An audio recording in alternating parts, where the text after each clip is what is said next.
Fundamentalmente la masonería es una organización que tiene sus orígenes más, digamos, recientes desde el punto de vista histórico, en Inglaterra a principios del siglo XVIII, pero que sus orígenes remotos se vinculan a la función de la construcción básicamente de edificios públicos, pero especialmente de catedrales. Eso se realiza sobre todo en la Edad Media. Y eran albañiles o, digamos, arquitectos francos, arquitectos libres, con libertad para circular de un país, de una comunidad a otra. Por eso se llama franc, o sea, libres masones, libres albañiles o libres arquitectos. Eso es lo que significa la palabra, básicamente, ¿no?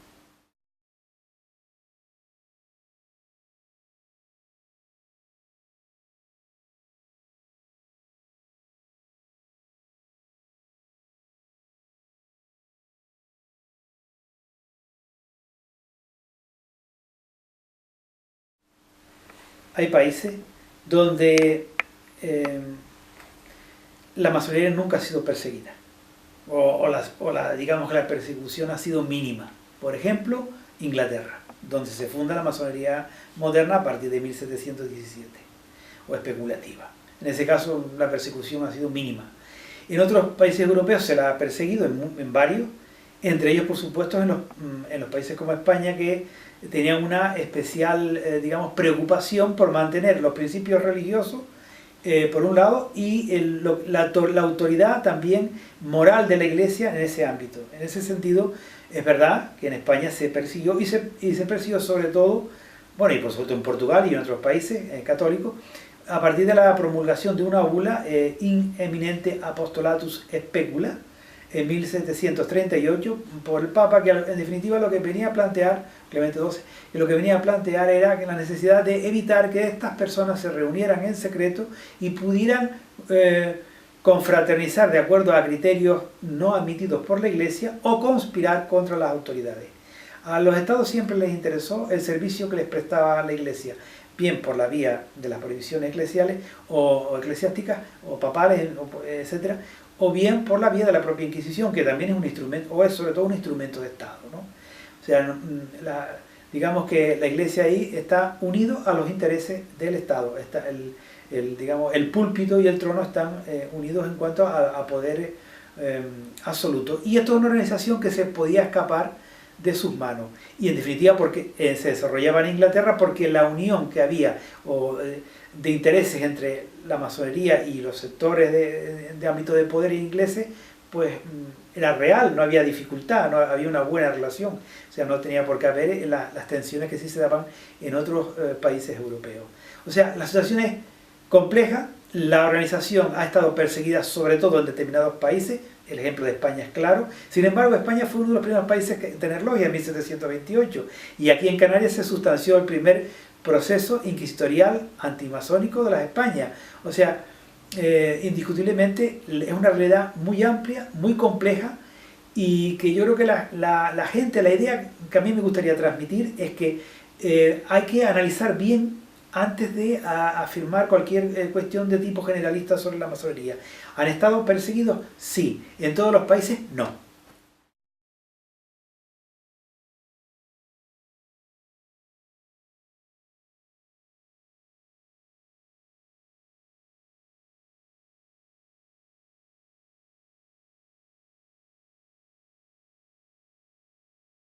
Bueno, en el caso de Canarios lo que tenemos es un antecedente de persecución de la masonería. ¿Por qué?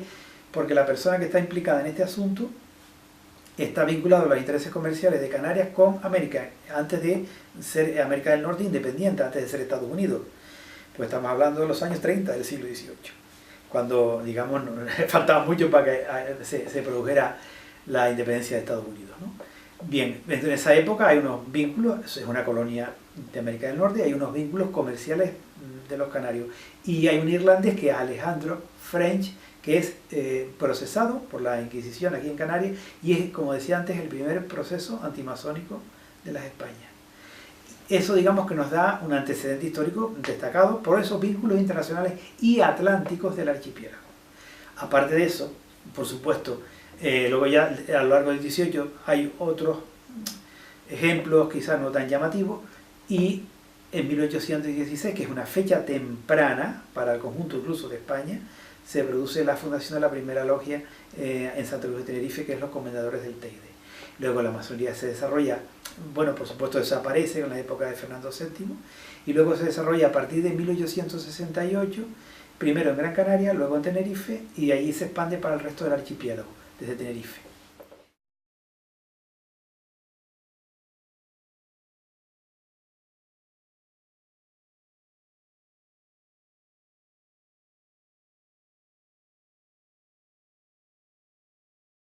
Bueno, Tenerife es clave porque es el que detenta el poder político y el que detenta la capitalidad de la provincia.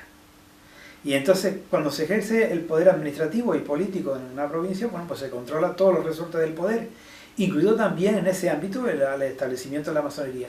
La logia afortunada de Gran Canaria se queda en el ámbito, digamos, insular de Gran Canaria, pero en Tenerife se desarrollan logias en Santa Cruz, en La Laguna, en La Orotava, y esas logias a su vez, Tenerife tiene capacidad para hacer que logias hermanas o hijas de estas logias tinerfeñas se desarrollan a su vez en La Palma y en Lanzarote. No así en La Gomera, El Hierro o Fuerteventura. Bien es verdad que en el resto de las islas que he mencionado sí que hay masones que pertenecen a estas logias. O sea que, bueno, digamos que todos los canarios están implicados, pero con una cantidad de canarios en esa época mínima. Podemos hablar de como mucho de 250 a 300. Pero claro, entre ellos hay personalidades. Y eso sí era relevante en ese sentido, ¿no?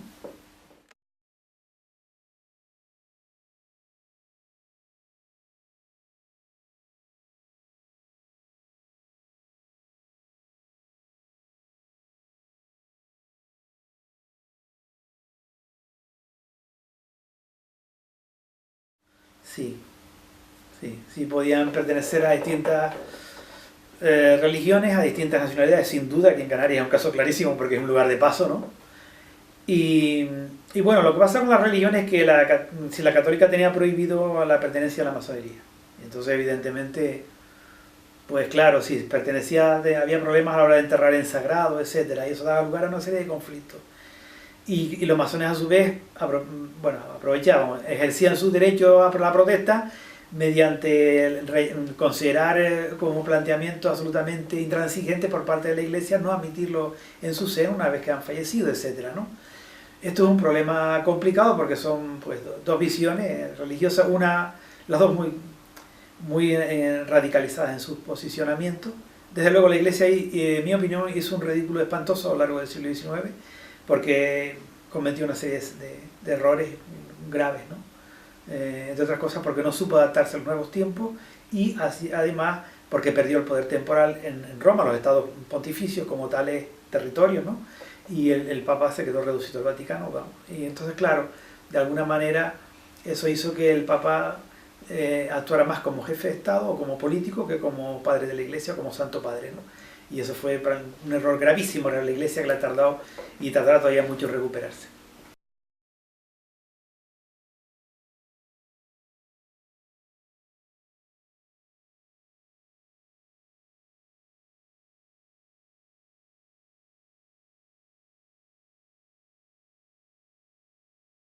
No es exactamente secretismo ni sociedad secreta, porque si no estaría prohibida, porque la Constitución prohíbe las sociedades secretas.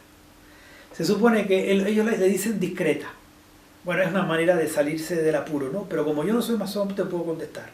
Yo pienso que es una forma bueno, hay muchas razones, pero básicamente es una forma de transmitir un conocimiento iniciático solo entre iniciados.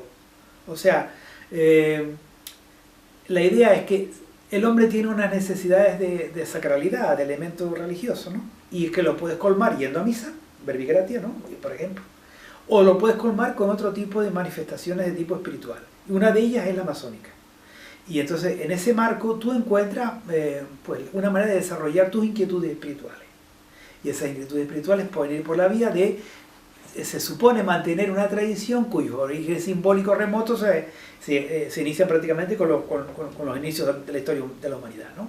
Egipto, Mesopotamia, en fin, toda esta serie de historias del Extremo Oriente, todas las culturas tienen un toque que ellos de alguna manera heredan, ¿no? Entonces de alguna manera es una espiritualidad que está ahí, que se pone en práctica, que se ejercita, que tiene sus peculiaridades, que tiene su tradición histórica, en gran parte cristiana, sin duda alguna, etcétera, ¿no? Esas tradiciones, más o menos herméticas, pues forman parte de nuestra cultura, como otras cuestiones, ¿no? Nuestra cultura occidental. Y desde ese punto de vista, esos conocimientos se supone que se transmiten a los iniciados, a aquellos que son dignos de recibirlo, no a cualquiera, porque entonces ¿dónde está la masonería? ¿Dónde está la gracia? Entonces el secretismo hay que matizarlo. El secretismo muchas veces, digamos que podría incluso interesar a algún masón que de algún momento, o a alguna persona que en algún momento dice, ay, qué bien, pertenezco a una sociedad hermética, los demás no lo saben, qué diferente me siento. Hombre, es otro elemento también casi psicológico, ¿no? Yo creo que lo que se necesita es un poco de sensatez. Y el hecho de, digamos, mantener ese tipo de actitudes reservadas forman para mí una simple tradición que no oculta ningún secreto digno de ser perseguido. Porque, entre otras cosas, el Estado tiene la capacidad de penetrar ese secreto. Simplemente colocando una gente, o sea, se ha hecho así durante siglos. O sea que no hay ningún problema.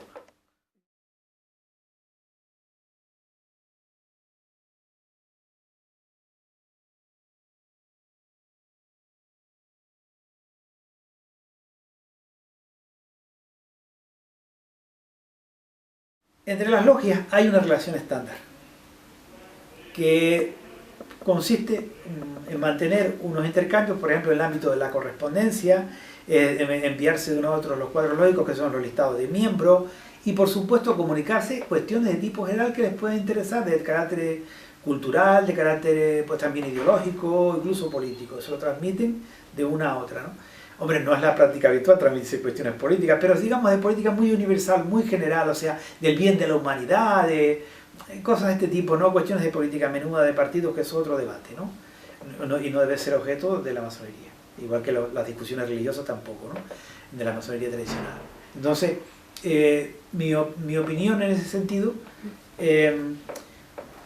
hombre, yo creo que lo que se transmite con mayor interés es buscar la manera de conectar a personas de los más distintos lugares del globo, o sea, tanto las relaciones de aquí Canarias con Europa, con el norte de África, con varios puntos de América, con Filipinas. Hay una relación intensísima y de alguna manera pues mantener esos vínculos y como también pues se viajaba y tal, pues se visitaban y se establecían vínculos que luego pues se traducían a aumentar pues las relaciones incluso en el ámbito de actividades económicas, actividades culturales, de todo tipo, ¿no?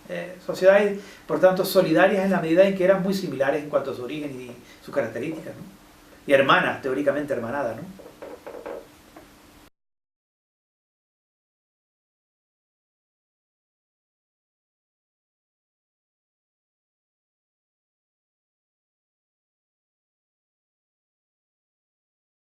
Porque las audiencias españolas no existían en esa época, habían prácticamente desaparecido después de los desastres con Fernando VII y luego también la época más oscura de Isabel II. No acabó de cristalizar la masonería, también por otras causas, su propia falta de madurez histórica, no tiene una trayectoria histórica continuada, desaparece lo que nunca acaba de enraizar.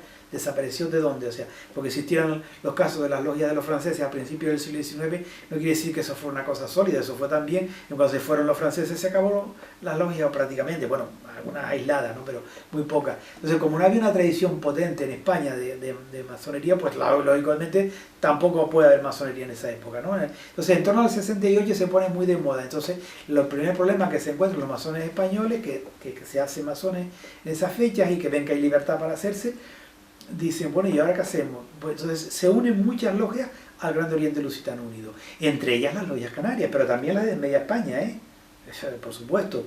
Después ya la cosa cambia, pero inicialmente se unen a esta obediencia. Las obediencias son las organizaciones internacionales o nacionales, las potencias nacionales que auspician, que controlan a todos los organismos masónicos existentes en un país.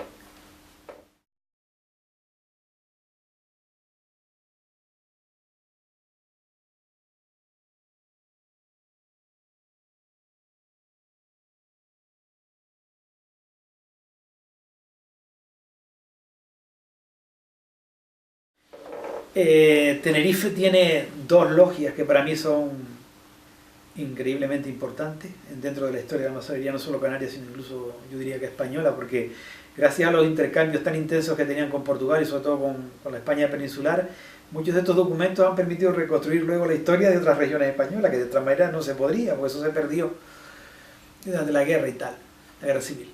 Bueno, yo creo que la logia Taite 53 como logia que sirve para nuclear a todos los masones de Tenerife y de Canarias también, salvo quizás los de Afortunada, actúan de manera muy significativa, creando organismos que sirven tanto para la administración masónica del archipiélago, como el soberano capítulo provincial, como que a su vez es un organismo intermedio que negocia incluso con el ámbito del Estado y con Portugal, y por supuesto también organismos ya de carácter que llamaríamos de ritual o filosófico masónico, como el soberano consejo, o sea, el areópago y estos organismos filosóficos que son propios del rito escocés antiguo y aceptado, y por lo tanto que sirven para poner en práctica también lo que es ese rito y los distintos grados de ese rito que llega al 33, ¿no? Entonces son organismos pertenecientes a ese rito, pero digamos que un ámbito es el administrativo y otro es el simbólico, masónico y tal, y aquí se desarrollan los dos de manera muy representativa. Y luego el caso que has mencionado también de Añaza. Añaza se crea a partir de 1895 y es una logia importantísima porque crea también la Gran Logia de Canarias, la que en torno a ella se unen, ¿no? Y crean la Gran Logia de Canarias, y es muy importante porque además crea una escuela que enseña de tipo enseñanza laica y moderna y tal, y al mismo tiempo crea otro tipo de actividades y genera otro tipo de actividades que incluso en el ámbito de la República están vinculadas a la actividad política, democrática. Es importante esa logia.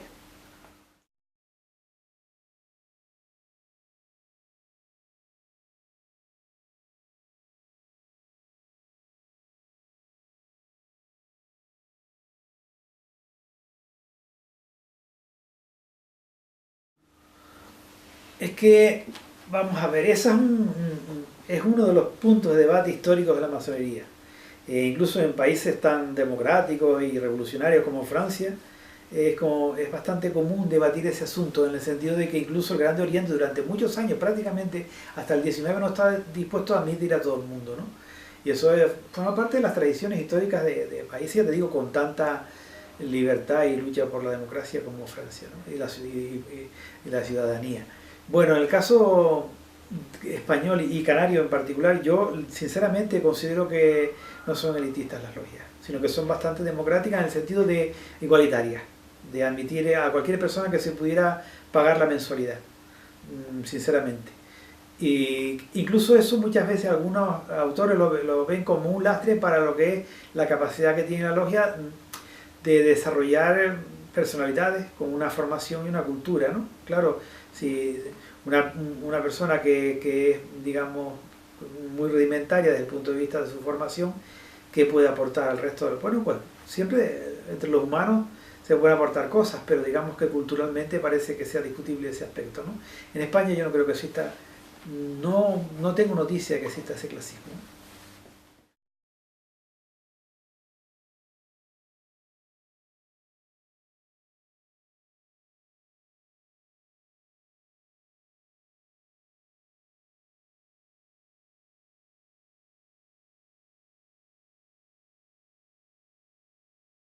El perfil de un masón es de un ciudadano burgués que se aburre mucho y quiere buscar algo para entretenerse. Entonces, pero es el perfil medio, luego allá hay muchas más personas.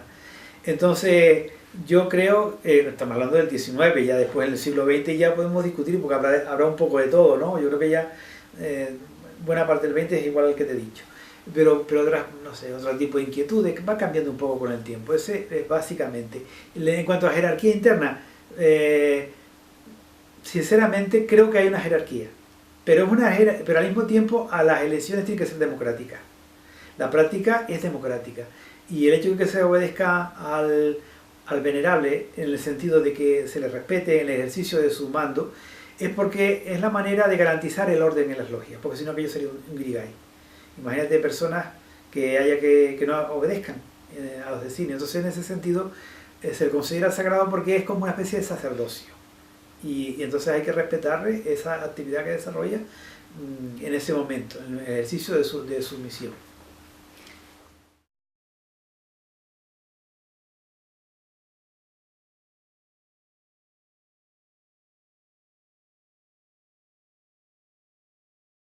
Bueno, yo te digo, depende de los ritos. Depende de los ritos. Y depende también porque las obediencias se inclinan más por un rito u otro, ¿no? Pero depende de los ritos. Por ejemplo, el rito escocés antiguo y aceptado tiene 33. El de Misraín, que ha sido tan discutido, tiene 90 y pico. O sea, es que depende. Aquí, desde luego en Canarias, el más habitual siempre fue el escocés antiguo y aceptado, que son 33 grados. Los grados históricos, los grados que, sin discusión alguna, son comunes a toda la masonería universal, son 3. Aprendiz, compañero y maestro. Y esos son los fundamentales.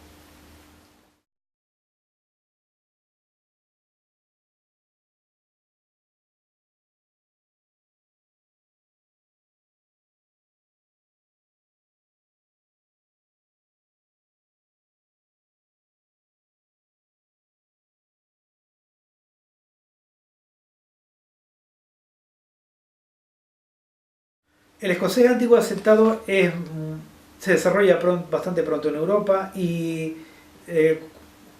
tienen los dos elementos, la tradición de los 3 primeros grados y luego un desarrollo simbólico, y eso es que tiene elementos esotéricos, culturales, ideológicos, hasta el grado 33. Algunos son, los más importantes son el 18, bueno, son todos relativamente importantes dentro de la masonería, pero los más importantes históricamente eran el 18 y el 33. Son, bueno, quizás incluso más que el 33 o casi, porque es más minoritario que el 30. El 18 y el 30 en Canarias son esenciales, digamos, y hay personalidades que los tienen, y de hecho el hecho de ser nombrado venerable de cualquier logia, ya automáticamente el Grande Oriente Lusitano Unido les daba el grado 18. O de Rosa Cruz. Y el 30 hombre, el 30 templario, caballero templario, ¿no? Bueno, es una manera de mantener toda una cultura simbólica muy graciosa, muy simpática, y que yo creo que no hay que complicarse mucho con ella, sino que forma parte de la cultura de la masonería, de la cultura histórica, simbólica, etc. El otro rito que me mencionas es minoritario. Hay algunas logias en Canarias, pero eran 4 personas, muy minoritario, muy pocas personas.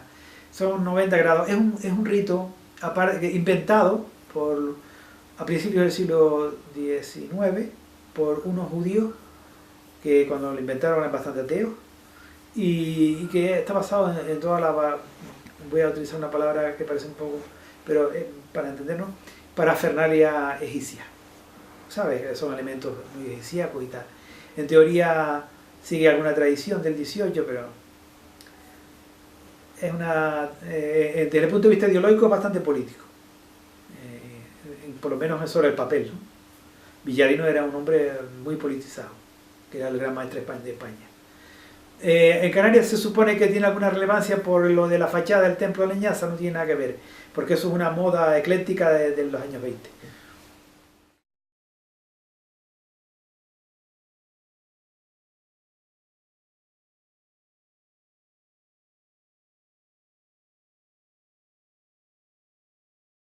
Bueno, porque antes se cogía y se iba a cualquier osario por ahí, se cogía un huesito y se llevaba, eso no pasaba nada, eso no tiene nada malo. Hoy día parece, todo el mundo se escandaliza, pero antes están los osarios a la vista del público, y los huesos, cuando pasaban los años reglamentarios, se ponían en el osario, y uno llegaba y se podía llevar un hueso tranquilamente, porque eso ya nadie lo quería, ¿no? Una calavera o lo que fuera.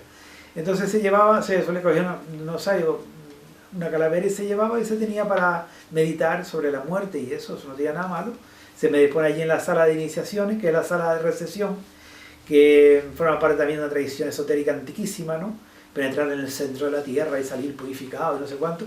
Y entonces ahí en la cámara de reflexiones se ponía al hermano o mejor dicho, el candidato que iba a ser iniciado más tarde, se le ponía ahí, y se le ponía una calavera o una tibia o un huesito, una piecita de hueso, para un poco decir, medita sobre la muerte y vas a nacer de nuevo. Es un renacimiento, tú vas a dejar de ser lo que has sido siempre, cosa harto difícil, dicho sea de paso, porque el que es un golfo seguía haciéndolo igual, pero bueno, igual a veces no. Y naturalmente luego surgía una persona que nacía a la luz, nacía, por lo tanto, renovado, salía una nueva persona. Y la muerte es simplemente lo que viene a simbolizar es la muerte. O sea, la muerte es morir para nacer de nuevo.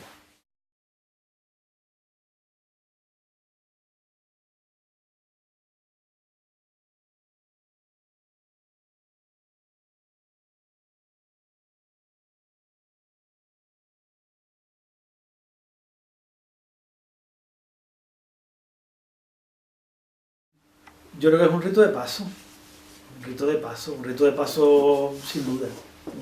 Más o menos tradicional, más o menos lo pueden realizar con los cultos de la antigüedad, ¿sabes? Los cultos mitraicos y todo esto, ¿vale? Pero simbólicamente, o sea, ¿vale? Pero un rito de paso.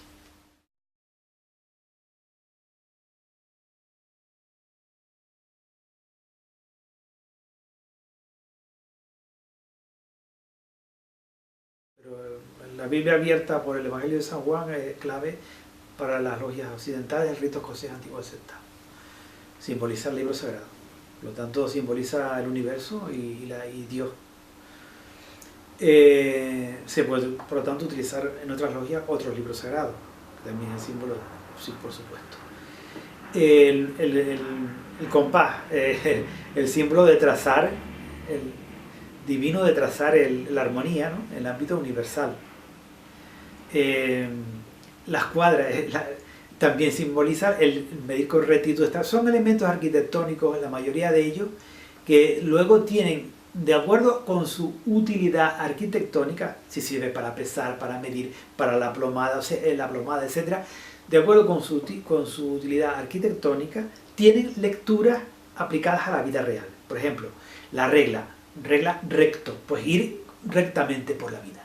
No estar haciendo trampas, no engañar a la gente, no ser corrupto, no ser una persona que está buscando el mal, perjudicando a los demás, no acosar a los demás, no ser un sinvergüenza. Eso es ser recto. Es un tema moral. Y aplomado, pues una persona serena, sensata, es eso, básicamente.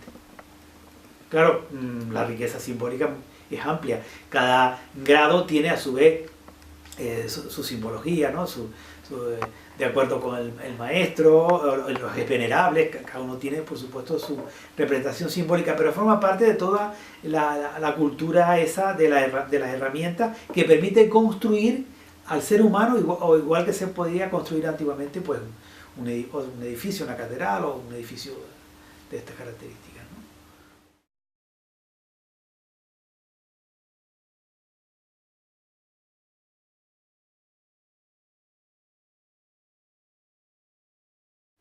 Bueno, es que eso es una tradición, se puede hacer, en teoría se puede hacer en cualquier momento, convocada en cualquier momento de acuerdo con mantener la discreción y tal, ¿no? Porque la logia histórica trabajaba no para reunirse por la noche el obrero, en todo caso se reuniría después de trabajar durante todo el día pues trazando planos y cortando piedras y temas de este tipo.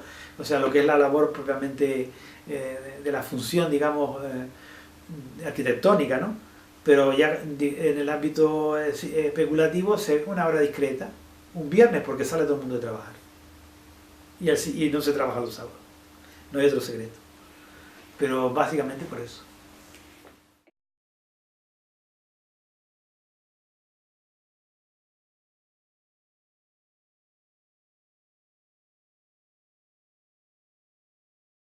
Porque no había recursos, no había dinero. ¿Cómo vas a hacer un hospital? ¿O cómo vas a hacer un lazareto?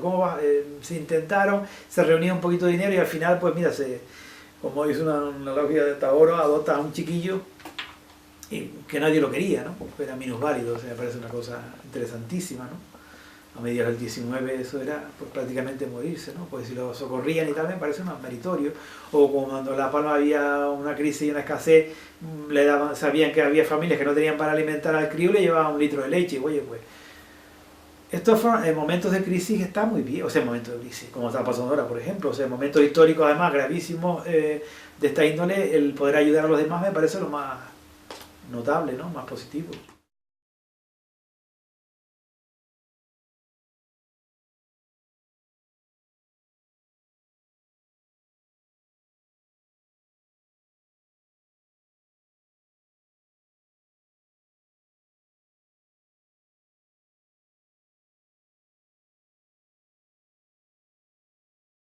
Hay un libro que se llama Plectro Masónico que recoge una serie de poemas de poetas canarios, en muchos casos masones y desde luego de contenido masónico.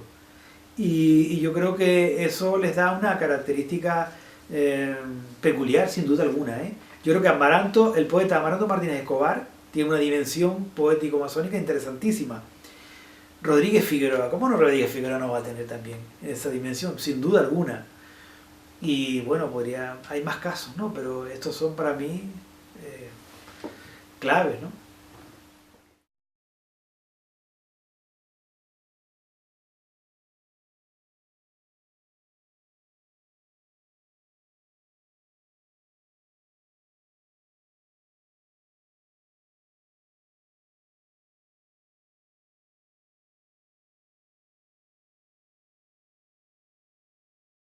Es que la revista Canaria yo no la reeditó, realmente no la reeditó, no la editó, perdón, la logia de la Nueva Era, sino que el núcleo que formaba parte de esa logia, luego, digamos que cuando la logia desaparece, están unidos y que ellos generan la revista. O sea que yo lo que planteo en ese trabajo es que el núcleo de la logia Nueva Era es el que luego funda la revista Canarias, que es la publicación periódica más importante, o una de las más importantes, mejor dicho, de Canarias en el siglo XIX. Hombre, el hecho de que se vean en la logia, que se traten y que tal, yo creo que los conexionan lo suficiente como para que justo al año siguiente aparezcan fundando la revista, ¿no? O sea, desaparece en el 78 y en el 79 nace la revista, pues. Esa actividad cultural y demás, y masónica que ellos realizaban conjuntamente, se traduce en esa publicación. Luego está la Logia Afortunada de Las Palmas, tiene el periódico La Afortunada, que yo creo que es un periódico interesante, de contenido anticlerical y, bueno, en general, yo creo que es un periódico bastante interesante. Y, por ejemplo, la Logia Tinerfe 114 tiene la preciosa revista Tinerfe 114, que son como 15 o 16 números también, con contenido simbólico, masónico, con peleas con el tema, ahí se debate, por ejemplo, seriamente el tema de Dios, ahí lo debaten, incluso se produce alguna crisis por hermanos que son más o menos más laicos y otros que no. O sea, yo creo que hay, y luego la revista Luz, ya en el siglo XX, ya en el entorno de la República, hay unas cuantas revistas que tienen cierto nivel, ¿eh?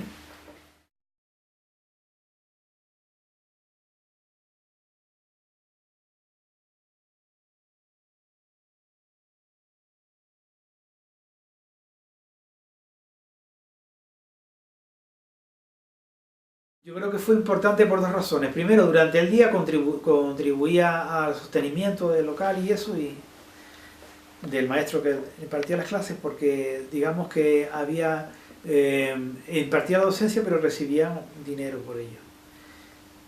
Pero es que a cambio el maestro, además, o los maestros, pues fueron varios, por la noche, en horas del atardecer, a la primera noche y tal, prima noche, ¿no? Pues enseñaba a personas que no tenían recursos y que venían del trabajo. Y eso yo creo que era muy hermoso porque de alguna manera transmitía gratuitamente la enseñanza. Hoy día que nadie discute, bueno, espero que nadie lo discuta, que la enseñanza es uno de los grandes bienes del Estado de Derecho, ¿no? O sea, nadie puede discutir ni la enseñanza ni la sanidad, son capítulos que no se deben tocar, ¿no? Hay alguno que parece que quiere tocarlo, yo creo que esos no están viviendo en otra época, o soy yo el que está despistado, pero vamos, en definitiva, a lo que iba, en esa época que se hiciera una labor que permitiera enseñar a los jóvenes, que es la única manera que tenían de aprender los rudimentos en el ámbito pues de la gramática, de la lengua, en fin, de historia y por supuesto de contabilidad y tal, me parece sencillamente importantísimo, ¿no?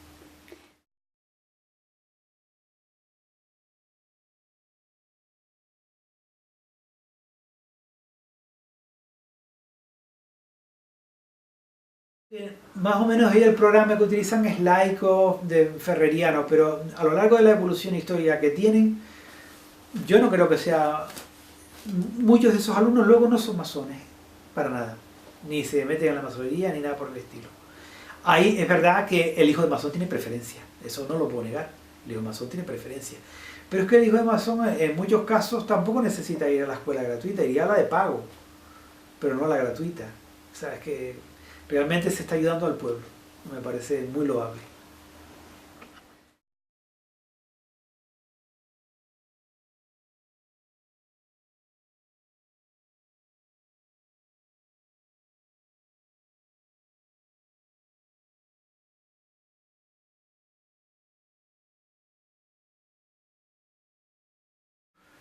Yo creo que el aumento de de las vindicaciones por parte de sectores sociales que adquieren conciencia de sus vindicaciones sociales y sindicales y que también y que tienen un afán de sociabilidad muy fuerte y se meten en todo lo que se mueve. O sea, entidades que ellos creen que les pueden aportar algo a la sociedad entran. Muchos se salen al poco tiempo después. O sea, hay personajes que yo he visto que forman parte de, por ejemplo, del anarquismo, se meten en la logia, salen de la logia el otro día y otros que no. Cabrera Díaz parece ser un caso de esto.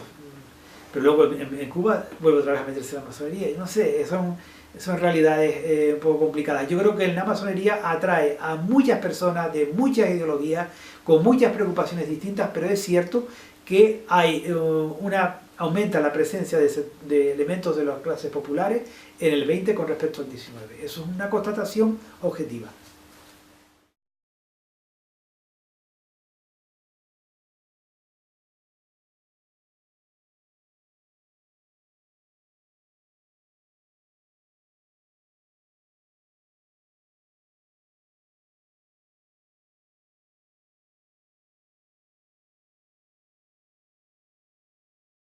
Vamos a ver, respecto a la participación de políticos en la masonería, ¿no? Bien, respecto a la participación política en la masonería, no son tantos en primer lugar, son bastante pocos. Son unos pocos alcaldes, es verdad que algunos son importantes, pero forman parte de la masonería o formaron parte en un momento dado de la masonería. Y diputados también hay algunos, por supuesto. Mencionaba antes a Rodríguez Figueroa, por supuesto que es un caso, pero claro, cuando él es diputado ya no pertenece a la logia desde hace mucho tiempo, a pesar de tener sus vínculos con masones. Guerra del Río también fue masón. Eso no quiere decir absolutamente nada. El estar en la masonería era un elemento de prestigio para todo diputado de izquierda moderada a lo largo hasta la República, desde final del siglo XIX hasta la Segunda República. La masonería era un elemento de prestigio.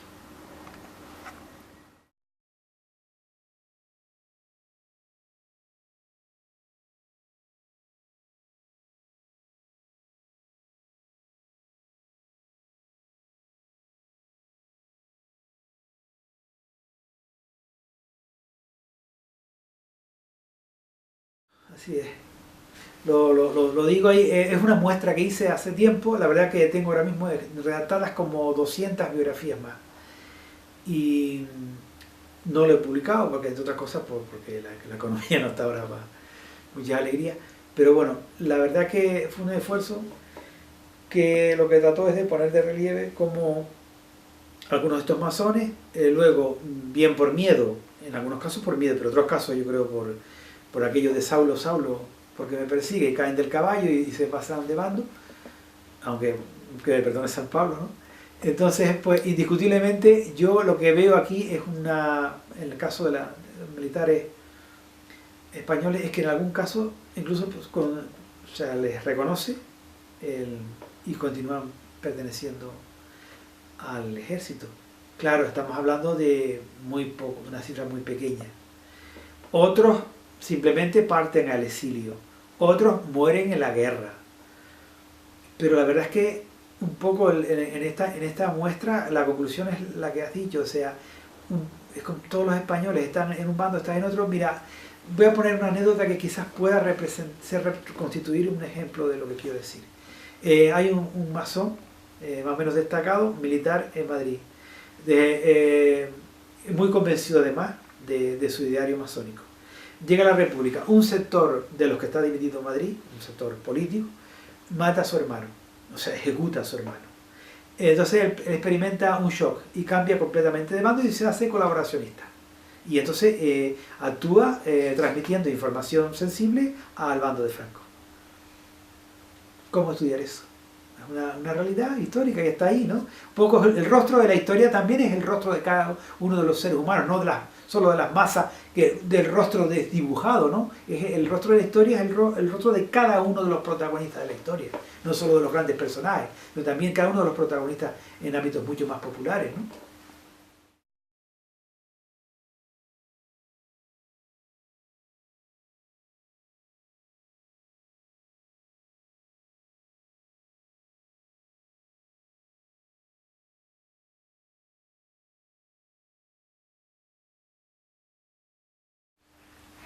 Este edificio, que es bien de interés cultural, yo creo que tiene eh, interés no solamente para lo que es la comunidad amazónica de las principales obediencias, sino también para el público en general, para la ciudadanía.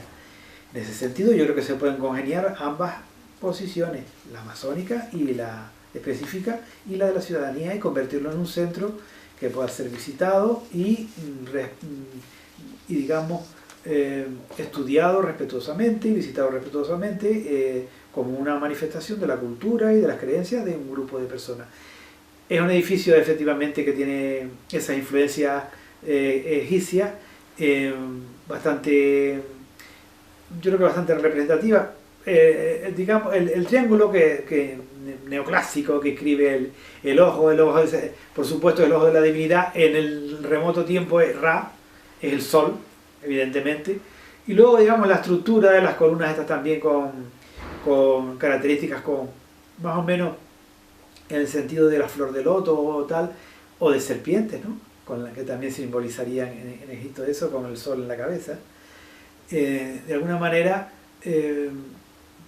Horus, en la puerta de entrada, son las efigies que son también propias de, digamos, de la cultura pues, egipcia y también grecolatina, en fin, forma parte del mundo clásico, la tradición clásica, y en ese sentido yo creo que una obra sin duda singular en el ámbito no ya solo canario, sino español. No existe en España otro edificio de estas características y que haya sido construido con esa finalidad, no existe. Creo que se pueden conveniar, o sea, conjuntar ambas posiciones sin ningún problema.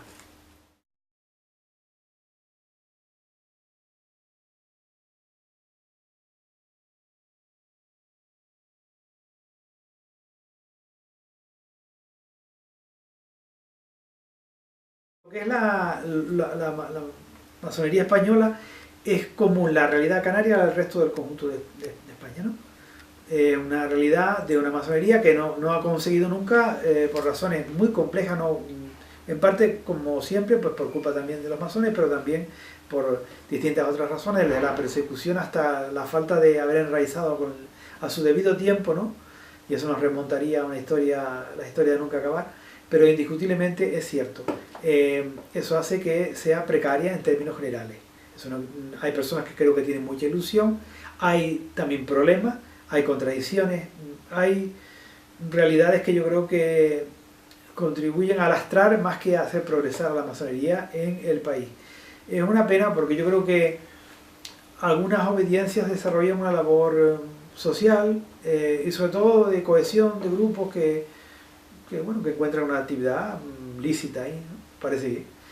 Y luego, digamos que desde el punto de vista de la escuela masonológica que me preguntas, la escuela masonológica es que en el año 83, cuando hicimos el primer congreso de la masonería, el primer simposio internacional de la historia de la masonería española, se fundó un centro de estudios históricos de la masonería en Zaragoza.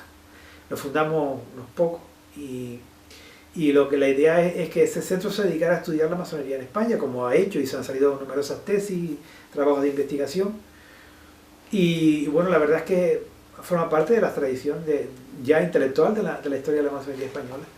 Y la escuela es que en el sentido de un conjunto de estudiosos que compartimos métodos de trabajo comunes, en el estilo antiguo de escuela, ¿sabes? Clásica.